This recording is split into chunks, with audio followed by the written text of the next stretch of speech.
Olá, seja bem-vindo, sou o professor Luciano Pimenta Valadares. Estou com vocês aqui hoje nessa série aí sobre aulas de fundamentos de finanças e hoje eu vou falar com vocês sobre taxas. É importante aí a gente entender um pouco aí o mundo das taxas. Então, na prática comercial e bancária, o termo taxa tem sido utilizado com diversos significados e em diferentes situações.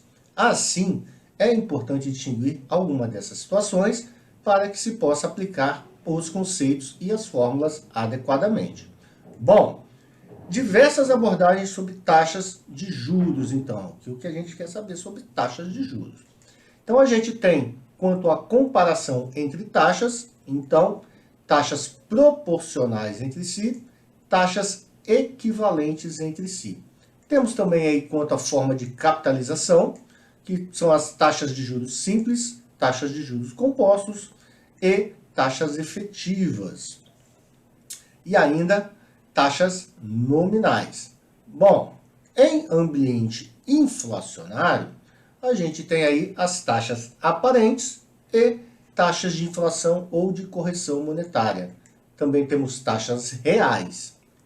Já quando falamos em operação de desconto, temos taxas racionais ou taxas por dentro e ainda as taxas de desconto ou taxas por fora. Bom, entendido essas várias formas de taxas que existem aí, então a gente pode entrar nos conceitos sobre as taxas. Então, taxas proporcionais são quando duas taxas de juros são ditas proporcionais quando a relação entre seus valores é a mesma que existe entre os tempos representados por elas.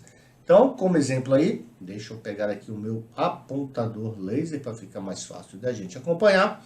Então, ó, por exemplo, 6% ao ano de uma taxa proporcional a 3 ao semestre, porque 6% ao ano dividido por 3, então um ano dividido por semanas, pelo S aí.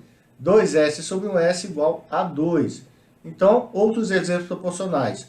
12% ao ano é igual a 1% ao mês. Ou seja, se eu somar 1 todo mês, durante um ano eu vou ter 12.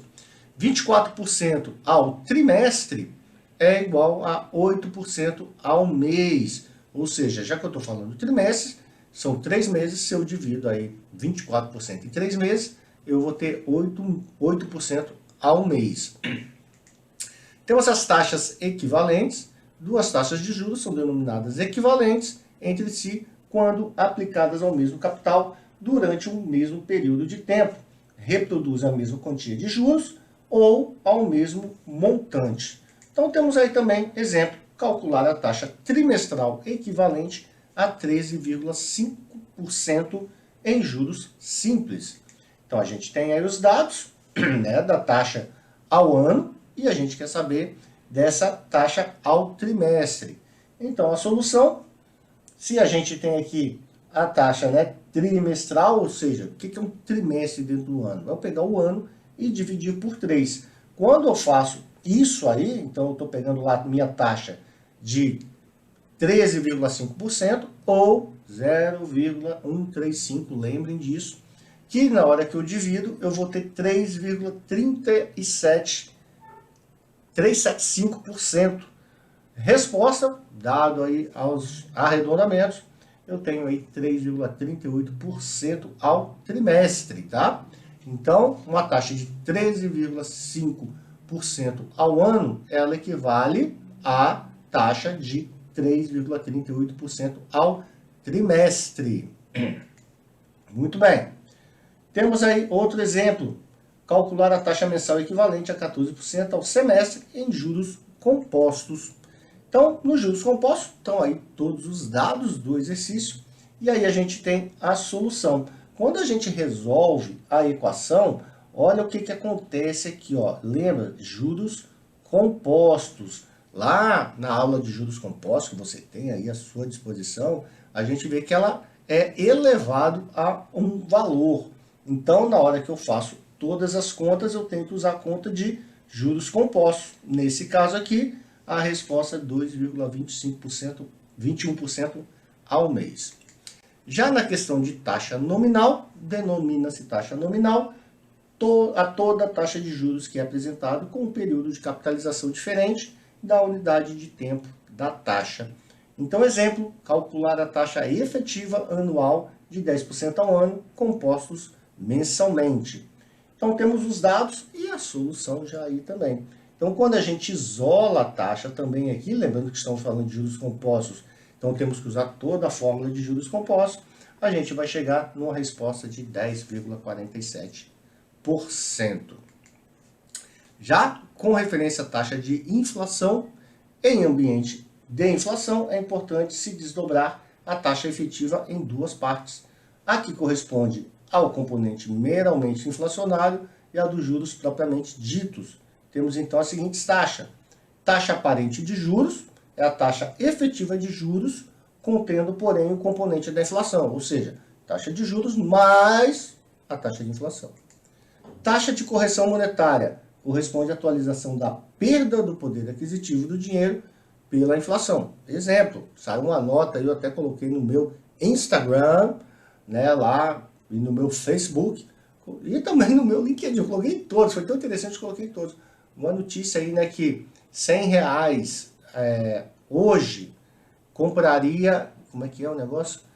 O que a gente comprava com R$100 em 1994, hoje a gente compra pouco mais de 13% daquilo, ou seja, perdemos um poder aquisitivo aí de aproximadamente 87% do nosso dinheiro, dado as inflações sobrepostas aí no Brasil no período aí de 32 anos, né?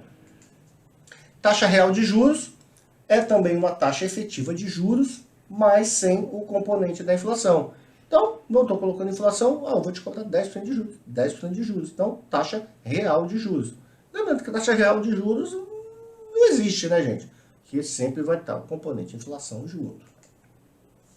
Temos a taxa de desconto também, quando partimos de uma quantia futura conhecida geralmente, um dinheiro creditício, dívida, e queremos descobrir quanto essa quantia vale hoje, qual o seu valor no presente ou valor atual, utilizamos as denominadas taxas de desconto. As taxas de desconto podem ser classificadas em taxa de desconto racional ou por dentro, são taxas de juros simples ou compostos, já vistas nos tópicos anteriores que a gente falou aí.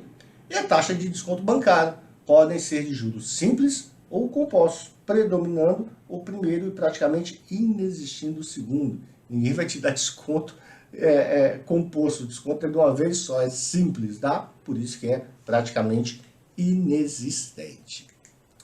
Bom, gente, rapidinho essa aula, né? Bem curtinha aí, mas só para a gente colocar todo mundo a par aí sobre o que são as taxas dentro dos fundamentos de finanças. Lógico, longe de esgotar o assunto, né? A gente traz aqui uma maneira rápida para que você possa entender, né, sobre quais são essas taxas de uma forma um pouco mais simples. Mas digo de novo, tem muito mais coisa passando debaixo dessa ponte. Fica aqui o abraço do professor Luciano, o meu até logo, e não deixe de acompanhar essa série até o final. Tchau, tchau, fique com Deus.